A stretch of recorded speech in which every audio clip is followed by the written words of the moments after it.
arte é uma terra de ninguém e de todos, um campo que nunca é esgotado por mais que se explore. Através dela, indivíduos conseguem produzir novas formas de sentido, muito além da normalidade que observamos em nosso dia a dia.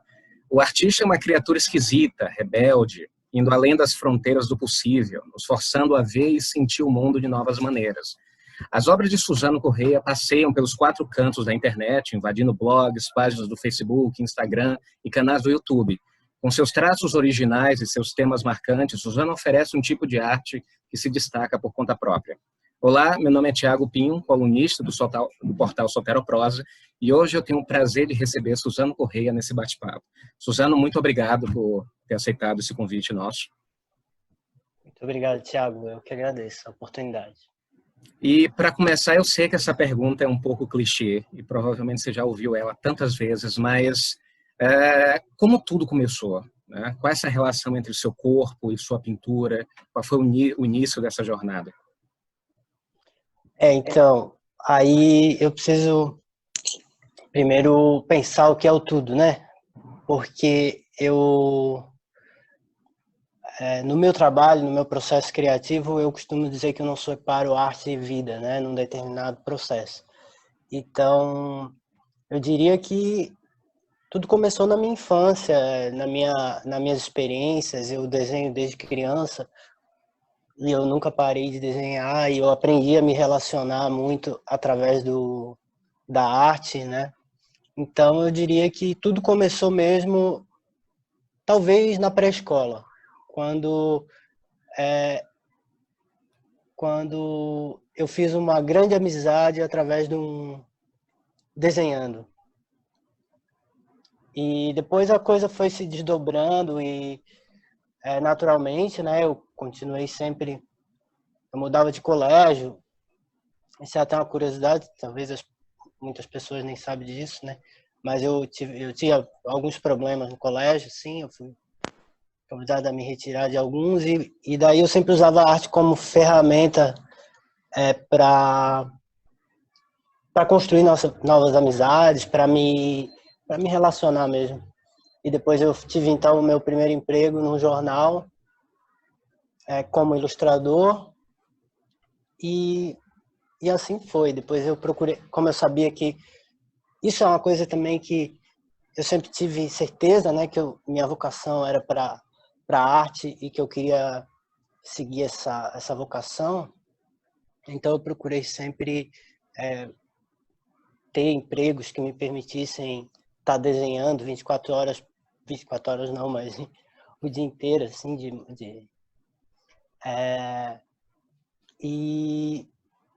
então eu peguei muitos trabalhos como ilustrador e tal. Isso me permitia estudar desenho muito tempo por dia, né? Ainda que não fosse exatamente o que eu queria desenhar, porque minha ambição sempre foi ter um processo autoral. Depois eu ingressei na Universidade de Arte, na Universidade do Estado de Santa Catarina, em licenciatura. Então passei a me interessar e a descobrir e me contextualizar muito mais, né? E ter outras preocupações também, mais sociais, tudo.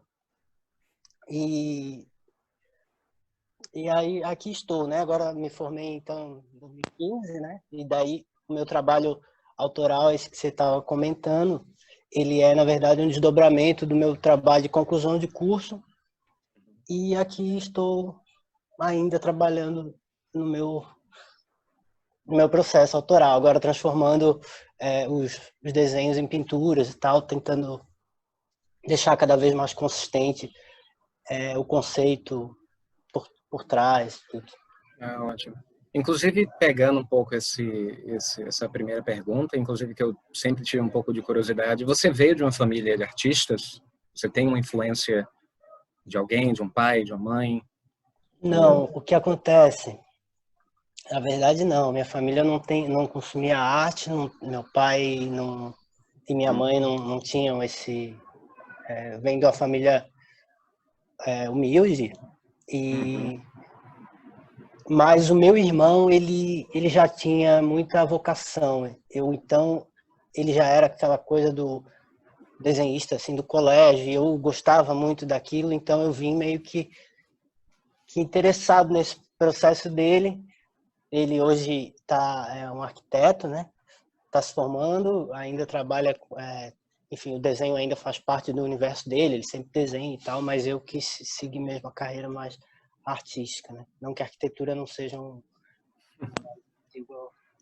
Na verdade, é engraçado, porque eu entrei em contato com sua obra pela primeira vez quando eu ofereci um curso na UFBA sobre teoria social e filosofia, e aí um colega meu, né, um aluno, ele me ofereceu o seu Face a Face com o Abismo, né, o seu livro, que inclusive, se não me engano, teve lançamento na Suíça recentemente. Teve ele foi lançado pela Helvetia, Uhum. uma editora que trabalha no Brasil e na Suíça, e foi lançado lá em francês. Não, ótimo. E eu achei interessante porque ele falou de um tal de aforismo visual. No começo eu achei estranho, eu falei aforismo visual, porque normalmente quando a gente pensa em aforismo, a gente pensa em conceito, né, Sim. proposição, aquela coisa mais engessada da filosofia. Aí quando ele me apresentou o seu livro, Face a Face com Abismo, que tem esse tipo de, digamos assim, método, esse aforismo visual, realmente me surpreendeu, né? Eu queria que você falasse um pouco o que é esse tal de aforismo visual. Então, aforismo visual na verdade, esse desdobramento do meu TCC, certo? Inicialmente, o TCC ele tinha o nome de Embruxados, aí depois eu comecei a me interessar muito pela obra de Nietzsche e da forma como ele escrevia, e cheguei aos aforismos, a ideia de aforismos, e tentei, então, fazer um desdobramento, uma relação nesse sentido. E o aforismo visual, ele é um aforismo que não é fechado, essa é a ideia, né? Que ele, na verdade, ele convida a muitas reflexões e não há nele nenhuma verdade a ser revelada, assim, né? Porque, então, também muito, eu tenho também uma referência grande de Francis Bacon, o pintor, né? E ele falou uma coisa que eu gosto muito de pensar, que numa entrevista ele falou que é estranho, é engraçado como tem imagens que nos contam uma longa história através de um discurso, e algumas imagens batem direto no sistema nervoso, né? Então a minha ideia com os aforismos visuais era partir dessa reflexão, né, Thiago?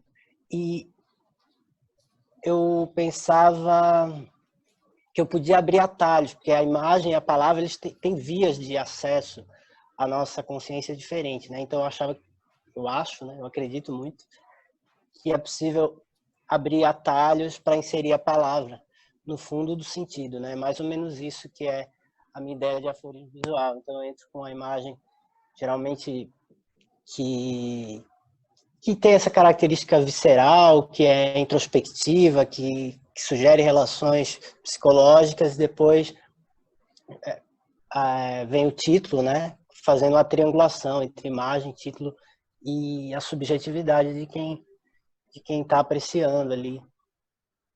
Sim, você chama de significantes esses objetos que normalmente você trabalha, que povoam as suas obras, como o pássaro, o homem, a gaiola. A gente vê uma constante, né, desses chamados significantes por lá. Existe alguma razão para esse número de objetos, específicos objetos? Alguma coisa que te identifica com eles ou algo do tipo? Existe várias razões, na verdade.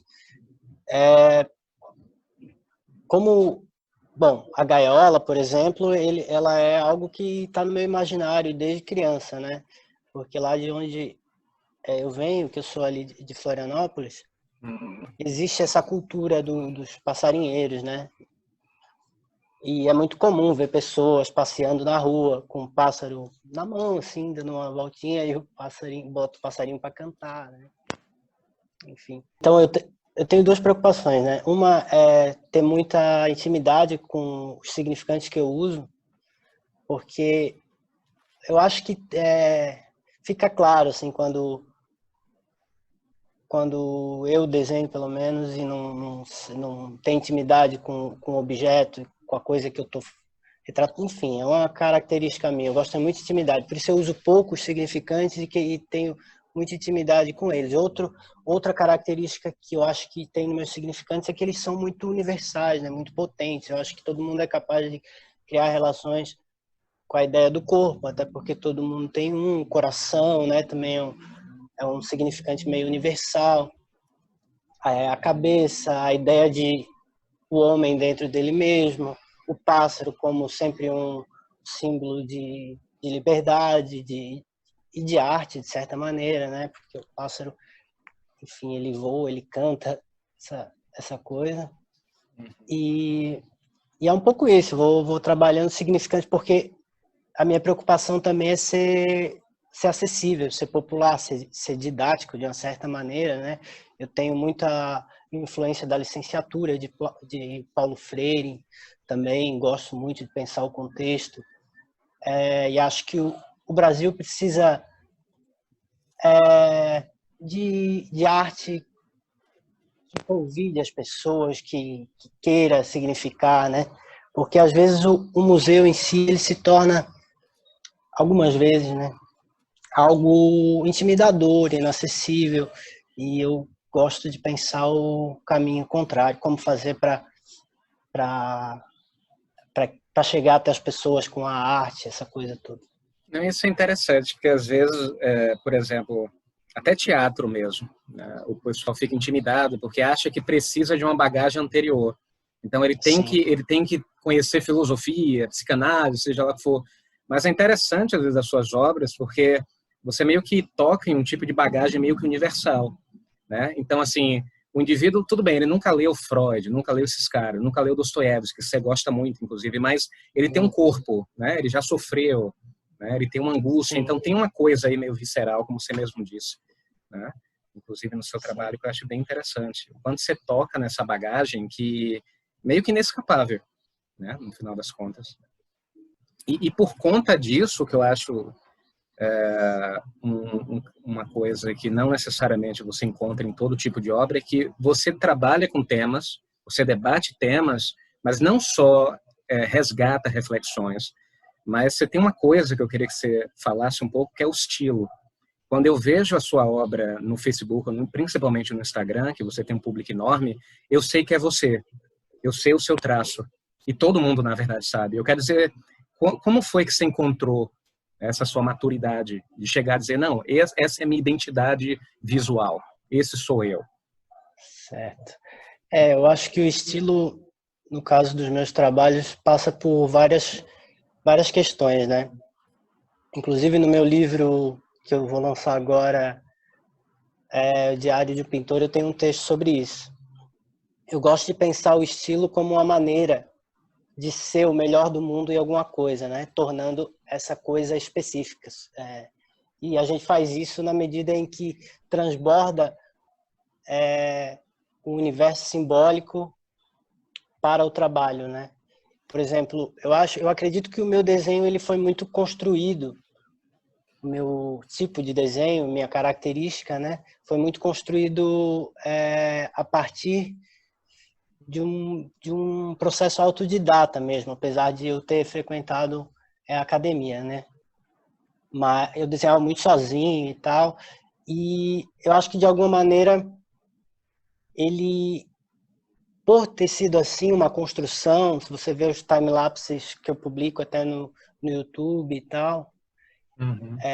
desenhando, você vê que ele é uma coisa construída caótica, assim, né? E eu acho que isso não é só no meu desenho, a minha vida é um pouco assim. Eu vou construindo através do que me tá à minha disposição, né? Do universo que está à minha disposição. E eu acho que como o jeito como eu aprendi a fazer isso acaba caracterizando bastante os trabalhos. Lógico que tem alguns elementos também que se repetem, né? Que são muito marcantes também, como a forma da cabeça, né?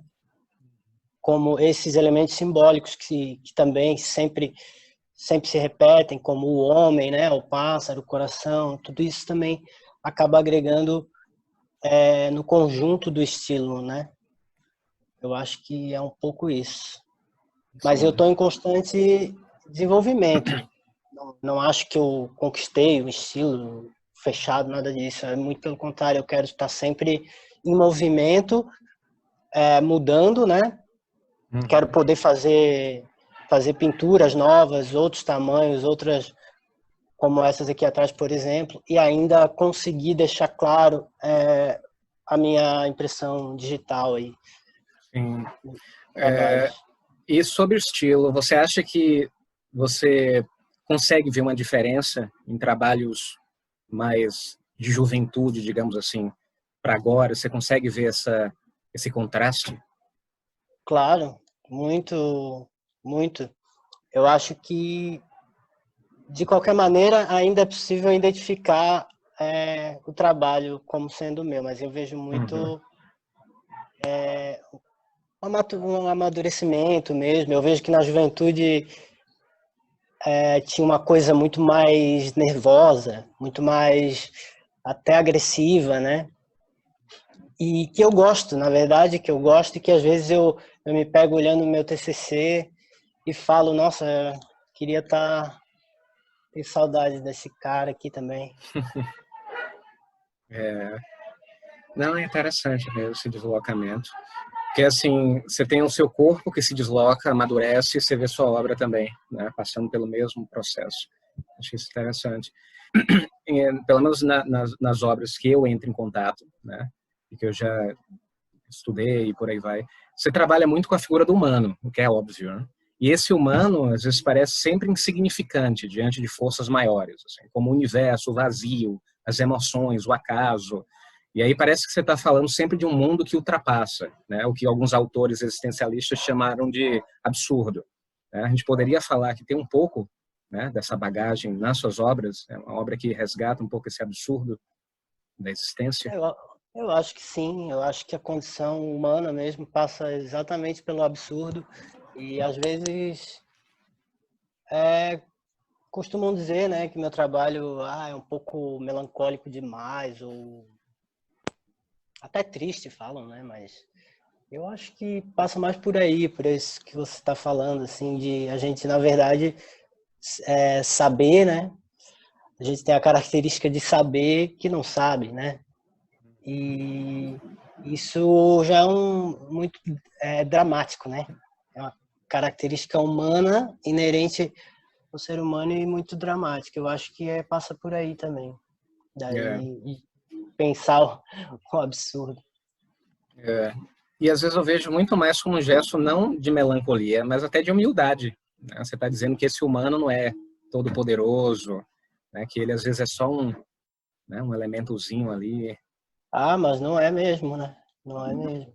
Isso é O muito, ser muito humano é legal. muito prepotente. Eu acho até que a prepotência do ser humano é capaz de distingui-lo a qualquer hora dessas, né? Quando a gente achar que tá bonito demais, a gente vai acabar se dando mal. Bem, bem interessante. E aí, é o seguinte, ultimamente você se aventurou um pouco, né, em outras expressões artísticas, como a escultura, né? Eu vi, inclusive, você publicando algumas coisas a respeito.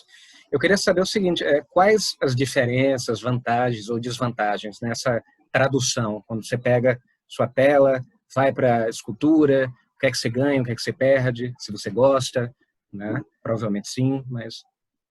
Então, a escultura, você se refere o homem carregando peso, pensando naquilo que sente, né? Sim, A isso. verdade foi uma parceria que eu fiz com um estúdio, né? Que produz só esculturas e tal, e a gente transformou então um trabalho em pintura meu em uma peça. E não foi eu que modelei, mas eu fiz parte de todo o processo, né? Lógico, aprovei tudo. Eu sou bem rigoroso, bem chato até, às vezes eu até maneiro, porque... E, e eu gosto muito, porque a escultura ela é uma outra mídia, né? Que lança um... Não que a pintura não tenha uma terceira dimensão, e eu até gosto disso, eu gosto do emplastro ali, de pintar com um pincel de cerda. Tenho voltado para isso também, inclusive, que era uma coisa que você perguntou, que eu fazia muito mais na juventude. Uhum. a mais tenra juventude, e acabei abandonando e agora estou retornando para isso. E a escultura, então a gente fez um múltiplo de 50 peças colecionáveis. Foi um processo incrível. Eu acho sensacional, assim. Assim, algumas das suas obras parecem que foram feitas para serem pensadas, já outras para serem sentidas. Muitas vezes existe uma tensão entre essas duas esferas, né, do pensamento, do amor e do sentimento, do corpo. É isso mesmo? Você consegue visualizar bem, digo assim, essa tensão constante, né, entre É mente e claro, coração? claro, eu consigo e eu acho até que é pensar, sentir, depois pensar no que sentiu e sentir o que pensou e ser humano é isso, é bem paradoxal, né? E ao mesmo tempo uma luta e eu gosto de botar o trabalho bem no meio disso que você está falando mesmo, mas acho que não há um que é só isso, só aquilo e também vai depender de quem observa. Não, e é bem visível, às vezes, nas suas pinturas, não só essa tensão, mas o humano no meio que perdido, né? Parece que o humano está meio desamparado nesse jogo das duas potências, digamos assim, da coração, a mente, e é bem interessante de ver no seu trabalho, né? A maneira como você Sim, representa. é sempre solitário, né? Sim. Daí eu acho que potencializa também essa coisa. Falando um pouco mesmo de realidade meio que absurda, né? Não tem como não falar da pandemia, né? Que a gente está vivendo uma realidade meio não, Não, totalmente inédita, enfim. distópica, E aí a minha pergunta é meio que óbvia, em que medida isso impacta no seu trabalho? Né? Quais são os possíveis insights que você pode ter ou não a respeito do que é que está rolando? Como isso mexeu na sua rotina e no seu trabalho? Bom, isso impacta de maneira bem objetiva, tá, né? Claro, tanto nos pequenos, né, nas pequenas escolhas do dia a dia, as coisas que eu vou fazer ou deixar de fazer por causa da pandemia, como as preocupações. Eu fiz desenhos, trabalhos sobre o tema especificamente, né? E também o emocional, acho que muito forte, né? A preocupação com a conjuntura, né? Com o descaso, até com os amigos, com os parentes também, do futuro. É muito preocupante. Isso tudo, lógico, ele vai invadindo a gente, né? Por todos os sentidos e acaba. Eu nem sei te dizer exatamente em quais níveis isso me impacta, mas eu tenho certeza que de maneiras que eu nem imagino. Só que eu fiz até desenhos, né, sobre isso, fui bem objetivo na minha. Mas acho que o que mais marcou para mim foi esse desamparo, né? Senti que a gente ficou muito desamparado com o governo mesmo, né? Do ponto de vista enfim, sem ministro da saúde, uns absurdos que não vejo, não sei nem o que dizer, distópico, né? Uma coisa que o mundo olha para o Brasil e fica um pouco apavorado, né? Eu acho que tanto quanto a gente aqui, o pior do que quem olha e fica apavorado é quem vive aqui e está apavorado aqui, né? Eu, pessoalmente, essa pandemia me assombrou, assim, e era uma coisa que ninguém esperava, né? Do nada, a coisa invade, de repente, e daí não tem Messias nenhum, é tudo fake. Não, e essa coisa assim do inimigo invisível, que é um vírus, você não sabe de onde vem, quando é que tá, você nunca sabe se lavou a mão o tempo certo. E aí já não tem as pessoas normalmente nesse momento de angústia buscam por uma salvação, às vezes é o presidente que não está nem aí, então isso já não ajuda. E aí você fica nessa situação que às vezes lembra um pouco dos seus quadros. Sério mesmo, às vezes é uma situação meio de angústia, você fica difícil de definir. Sim, e é porrada por tanto lado que a gente nem entende mais, né? Uhum, E o presidente não é que ele não ajuda, né? Ele atrapalha muito, né? é verdade. Ele é uma loucura total, e daí ele tem uma família, né? Que, meu Deus, tudo, tudo louco já também. Não dá É, para entender nada. mas e é Nunca, isso. sabe, eu nunca senti vontade de ir embora do Brasil.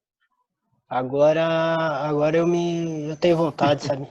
Eu sei, mas é mesmo. Principalmente pro caso da arte de maneira geral. Porque é um governo que não está Sim, nem aí, você sabe que não se preocupa nem um pouco com você ou com sua classe de não. Já profissionais. acabou com, né, com o Ministério da Cultura extinguiu. Sim, Aí bota uns nomes lá na pasta lá, um mais absurdo que o outro. Enfim. é. E é isso. Tocando um pouco nesse assunto, né, já que a gente está falando um pouco do Bolsonaro, Brasil, arte, política, eu queria saber, para você, qual é essa relação entre arte e política? Existe um casamento necessário? Ou cada um tem que respeitar seu espaço? Né? Como é esse namoro, digamos, entre a arte e a política para você? Olha, eu acho que toda arte é política, né? De qualquer maneira, não há como fugir disso. Mas eu procuro ser sutil na medida do possível, porque eu acho que assim eu não tenho uma arte muito combativa, né? Muito ativista, assim, como tem gente que tem esse engajamento mesmo na arte, né? Mas ao mesmo tempo eu tenho os meus posicionamentos que ficam claros, né? E de vez em quando eu boto trabalhos que simplesmente a carapuça serve e eu vejo as pessoas, quando eu fiz, por exemplo, Homem Cheio de Suas Próprias Opiniões Impróprias, não sei se você lembra Sim, desse. lembra, com a Então, suástica. exatamente. E daí eu, Sim. eu botei na época da eleição, mas botei assim, só, né? Não tem nome, não tinha nada. Aham. E daí nos próprios comentários já as pessoas já iam se entregando, já iam se revoltando. Eu acho bastante É, curioso esse movimento, né? muito bom. Muito bom aquela. Inclusive circulou por vários lugares, né? Como você falou nesse período, o pessoal circulou É, muito essa imagem. Mas, claro, respeitando os direitos autorais, que eu acho que isso é, no final sim, das contas, o claro. principal. Porque eu lembro que você falou uma vez que a gente não está falando só de estilo de arte, a gente está falando também de um projeto de vida. Né? Tem a ver com a sua Exatamente. trajetória e, no final das contas, a gente tem que respeitar, né, aquilo que o profissional está Sim. fazendo, né, que inclusive você teve um probleminha a respeito disso, né, direitos Tive. autorais, mas enfim. Eu queria que você falasse um pouco, você tocou rápido sobre o Diário de um Pintor, que é o seu livro. Eu queria que só falasse um pouco quando vai lançar, qual é a temática, qual é a proposta, vai ser ainda aforismo visual ou não, mas no formato de prosa, como é que está sendo esse Então, livro? o Diário de Pintor é o terceiro livro que eu estou Uhum, lançando. Agora, eles são compilados dos meus diários com muito mais escritos agora. Então, eles uhum. têm aí 2 anos de desenhos que não foram publicados, então ele tem muito mais material que os outros. E também conteúdo dos meus diários pessoais mesmo, de ateliê, né? Coisas que geralmente que eu nunca tive a intenção de abrir, na verdade, para ninguém, assim. E daí, de repente, conversando com um amigo meu e esse amigo que eu conheci no prezinho, que até hoje meu processo deve grande parte a ele, por exemplo, também com meu editor, entrou com essa ideia e resolveu que seria legal lançar esse livro que dá muito mais noção de como eu penso a arte, de como é um mergulho um pouco mais profundo no meu processo criativo, mesmo para quem quer ir mais fundo mesmo. E agora vai sair em parceria, então, pela primeira vez com uma editora, com a editora Splin, que tem um slogan muito lindo, Editamos Melancolia, e meu amigo Fábio. E eu acho que esse projeto a gente fez é um financiamento coletivo, que eu tive, assim, a incrível honra de ter 900 apoiadores, mais de 900 apoiadores. Então, eu agradeço muito todas essas pessoas, o nome dessas pessoas vão estar no livro. E ele vai ter uma edição especial, né, com vários acabamentos, assim, remetendo à estética do diário mesmo, uma costura aparente. O projeto gráfico é do meu amigo Roberto, esse que acompanha toda a minha trajetória e que está comigo desde o início. E eu estou muito feliz, eu acredito que é um livro muito, muito importante para mim. Não, e é isso que, inclusive, eu queria perguntar para você, porque, por um lado, você tem gente dizendo que o seu material é melancólico, mas, por outro lado, você tem um público que recepciona muito bem e que acolhe o seu trabalho, que compartilha o seu trabalho, né, que incentiva o seu trabalho, né, e que vê no Sim. seu trabalho uma coisa, como você mesmo disse uma vez, uma coisa meio pessoal, é como se você não conhecesse a pessoa, mas tivesse um vínculo mesmo assim, né? Você tem uma Sim. conexão ali. Mas desde quando que a melancolia não é popular, né? Não, é verdade. Principalmente agora. É verdade, pois é. Talvez Não, seja a vez dela, né? Aliás. não, mas é interessante mesmo. E eu vi, né, no site que você tem essa quantidade de apoiadores e fora no Instagram que você tem construiu uma comunidade enorme, né, de gente que curte o seu trabalho, compartilha, né? Isso é muito legal. Assim, você falou uma vez da influência de Dostoiévski no seu trabalho, e até de Sim, Kafka também, que você estava lendo recentemente, O Castelo, enfim, sim, já tem sim. um tempinho.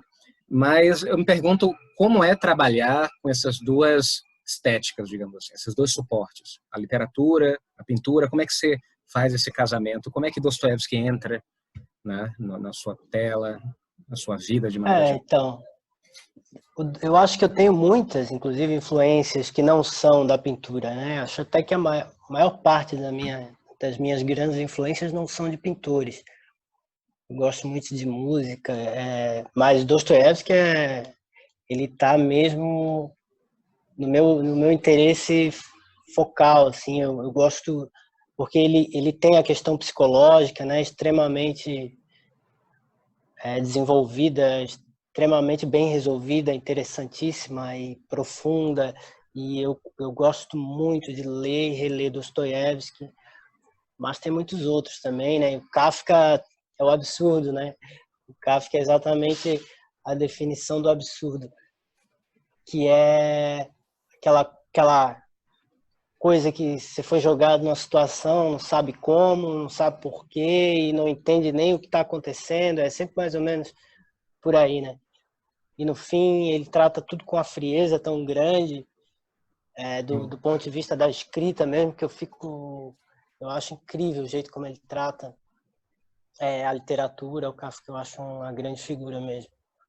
Já li a Metamorfose incontáveis vezes. É um dos meus livros favoritos. Sim. E aí, para uma parte, digamos, mais técnica, entre aspas, de onde é que vem, eu sei que é difícil fazer essa pergunta, mas de onde vem os insights do seu trabalho? Porque, por exemplo, eu li uma vez de que tem filósofos que têm estratégias diferentes para poder vir com ideias. Aí, sei lá, Nietzsche ia caminhar no parque, alguma coisa, aí vinha. Né? Ou ia fazer uma caminhada na montanha, para refrescar a cabeça. E aí, no seu caso, como é que vem? Você conversa com alguém, você caminha sozinho, fala sozinho, conversa com... lê um romance, como é que aparece normalmente esses Então, insights? na verdade eu também tenho estratégias, viu? Mas eu costuma ser no cotidiano, né? Eu gosto muito eu chamo de alimentar o inconsciente visual, né? Eu gosto de ir na livraria, em biblioteca e baixar os livros de pintura, a obra completa de um pintor que me interessa, de Van Gogh, Picasso, por exemplo, né, que são grandes, que eu acho fundamental todo mundo que se interessa por pintura conhecer a obra completa. E existem livros que são a obra completa desses pintores.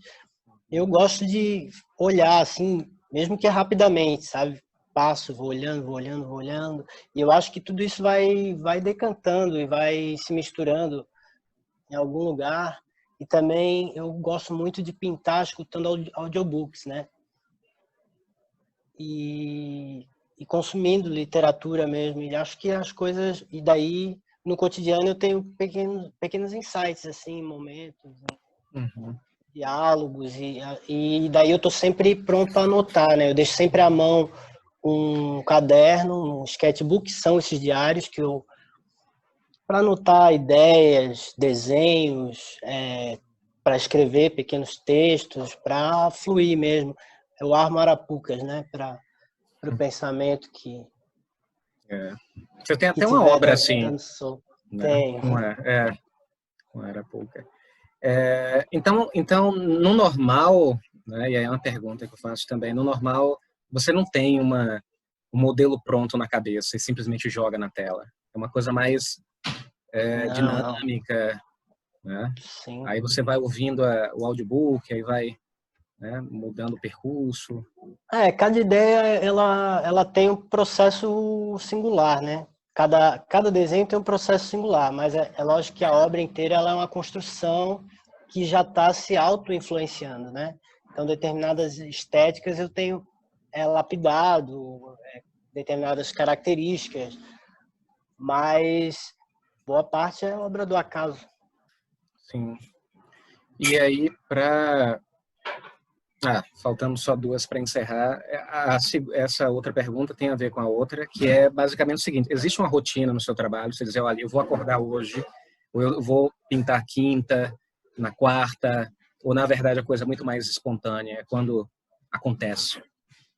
Olha, existe sim. Eu, em geral, eu sou bem disciplinado, assim, com a minha pintura. Eu estava agora com o hábito de pintar a noite inteira. Ia das 8 até às 6 da manhã, assim. Só que agora com o projeto do Catarse, com a edição do livro, a gente está trabalhando em tudo isso, então eu estou um pouco... não estou conseguindo pintar tanto quanto eu gostaria. Estou envolvido nesse processo, porque eu também gosto de dar muita atenção pro livro, acho que é fundamental. Esse é o momento de fazer isso, né? Mas, em geral, eu sou bem rigoroso, assim, pinto bastante e como metodicamente mesmo, pinto até sem vontade de pintar. Isso é bom. E aí, para encerrar, acho que é uma pergunta, inclusive, que você já deve ter respondido em algum momento. O que é que representa esse universo digital? O Instagram, o Facebook, a internet na sua vida, no seu trabalho? Pois é, eu acho que para a arte ele representa uma espécie de emancipação legitimadora. Eu acho que a gente acaba, de uma certa maneira, ficando menos refém do sistema político da arte, né? Porque a arte tinha um sistema bem fechadinho de museus, galerias, universidades e, enfim, e eles que decidem. E agora tem vias alternativas, né? Eu acho que isso é uma grande revolução, assim. Tem um texto sobre isso também no meu livro. É isso, eu queria agradecer, Suzano. Muito obrigado. Eu sei que você é um cara muito ocupado e ainda assim reservou tempo para conversar um pouco com a gente, né? Agradeço muito a você, né, por esse. Muito obrigado, Thiago. Eu que agradeço aí a conversa. Foi muito boas perguntas. Isso. E caso queiram saber mais sobre o Suzano Corrêa e seu trabalho, vocês podem encontrar aqui no Instagram, no YouTube, no site dele. E vocês que querem assistir mais e outros vídeos, todo domingo nós temos vídeo novo, além de vários ensaios no portal do Soteroprosa. Até a próxima.